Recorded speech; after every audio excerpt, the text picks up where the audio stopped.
Oakley Collier was so sick of attending bridal and baby showers, she was thinking of developing a chronic and convenient illness just so she wouldn't have to go.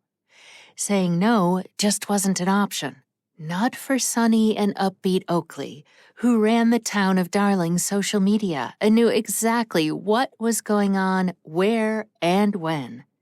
She'd been present at so many events that she'd been given the office nickname, unoriginal at that, of Social Butterfly. Of course, she'd been naive back a few years ago when she'd started interning with the Darling town office during the summers. And oh, so smug, like she had the world by the proverbial tail. Flitting from event to event had suited her just fine. Brides and babies had her oohing and eyeing appropriately because she'd figured she was well on her way to both events, and in that order. She wasn't smug anymore, and she was sick and tired of pasting on a smile when faced with happy ever after when she knew for a fact such a thing didn't exist.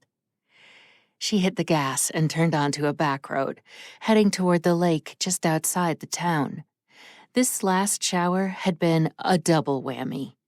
The bride was a coworker, and she was also expecting a baby. Double the celebration, since the wedding would happen in September and the baby was due in February.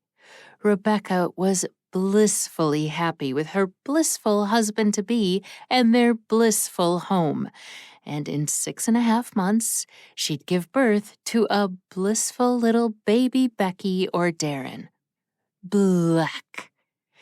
And it might have been easier to stay cynical and annoyed if she hadn't felt the sting of tears at the back of her eyes, clogging her throat. Damn Jeff, anyway. Damn him for ripping out her heart by leaving her standing at the chapel altar. The only consolation was that they'd been eloping in Vegas, so her humiliation hadn't been witnessed by a church full of family and friends. It was one of the best-kept secrets in Darling. No small feat. Thank God for small miracles. Being left at the altar was not an event that would ever have been forgotten in a town the size of Darling. Especially not when the bride was a former homecoming queen and the groom was her high school sweetheart, and both were the tender age of 22.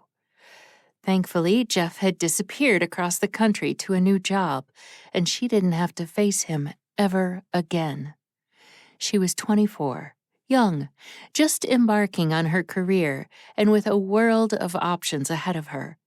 But tonight, at the 5th or 6th shower since spring, she'd felt much, much older and tired.